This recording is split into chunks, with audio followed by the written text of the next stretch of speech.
नमस्कार, यह है सनातनी आवाज़ और मैं हूँ आपके साथ तनु शर्मा। मकर संक्रांति की आप सबको बहुत बहुत शुभकामनाएं। सनातनी आवाज़ में आज हम बात करेंगे मकर संक्रांति से जुड़ी कुछ बातों की। सबसे पहले हम बात करते हैं मकर संक्रांति क्या है।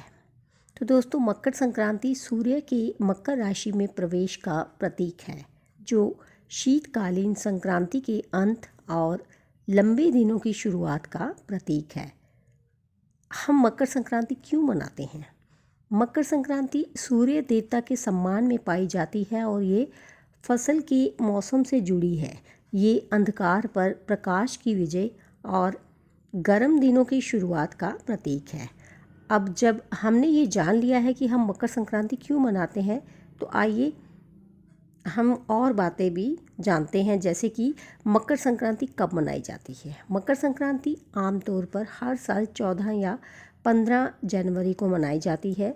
हालांकि हिंदू कैलेंडर के कारण तारीख में थोड़ा अंतर हो सकता है। मकर संक्रांति का त्यौहार किस राज्य में मनाया जाता है? मकर संक्रांति पूरे भारत में मनाई जाती है तथा पंजाब, तमिलनाडु, गुजरात, महाराष्ट्र, उत्तर प्रदेश, बिहार और असम जैसे राज्यों में इसे महत्वपूर्ण ढंग से मनाया जाता है। घर पर मकर संक्रांति कैसे मनाएं? पतंग उड़ाकर, पारंपरिक भोजन तैयार करके, सामुदायिक कार्यक्रमों में भाग लेकर तथा पवित्र स्नान करके या दान देकर उत्सव मनाएं। समाज में मकर संक्रांति मनाने के लिए अक्सर पतंग उड़ाने की प्रतियोगिताएं, सांस्कृतिक कार्यक्रम और अलाव जलाने जैसे सामुदायिक कार्यक्रम आयोजित किए जाते हैं। निवासी पारंपरिक भोजन साझा करने, शुभकामनाओं का आदान प्रदान करने और उत्सव की गतिविधियों में भाग लेने के लिए एक साथ आते हैं, जिससे सामुदायिक भावना को बढ़ावा मिलता है। स्कूलों में मकर संक्रांति कैसे मनाई जाती है? स्कूलों में छात्र पतंग बनाने और उड़ाने की गतिविधियों में शामिल हो सकते हैं। पारंपरिक नृत्य और गीतों को प्रदर्शित करने वाले सांस्कृतिक कार्यक्रमों में भाग ले सकते हैं और शैक्षिक कार्यक्रमों के माध्यम से त्यौहार के महत्व के बारे में जान सकते हैं।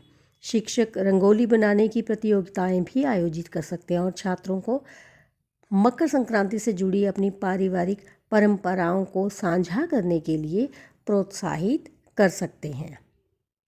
मकर संक्रांति को और क्या कहा जाता है?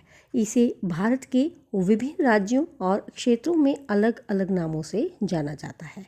इसे तमिलनाडु में पोंगल और गुजरात में उत्तरायण के नाम से जाना जाता है, जबकि असम में मकर संक्रांति को माघ बिहू भी कहा जाता है। महाराष्ट्र में इस त्यौहार को अक्सर मकर संक्रांति के नाम से ही जाना जाता है और उत्सव के दौरान पारंपरिक अभिवादन के साथ तिल और गुड़ का आदान प्रदान करने की प्रथा है। मकर संक्रांति की दरअसल कोई कहानी नहीं है, लेकिन इस त्यौहार का सांस्कृतिक और धार्मिक महत्व है। जैसे राक्षस शंकरसुरकांत, कुछ क्षेत्रों में मकर संक्रांति को शंकरसुर नामक राक्षस की कथा से जोड़ा जाता है। ऐसा माना जाता है कि इस दिन भगवान विष्णु ने अपने कूर्म यानी कछुए के अवतार में राक्षस को हराया था, जो बुराई पर अच्छाई की जीत का प्रतीक है।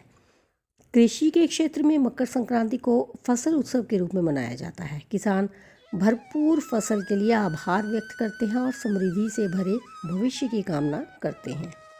तो इसके साथ ही मुझे दीजिए अनुमति, फिर मिलती हूँ। धन्यवाद।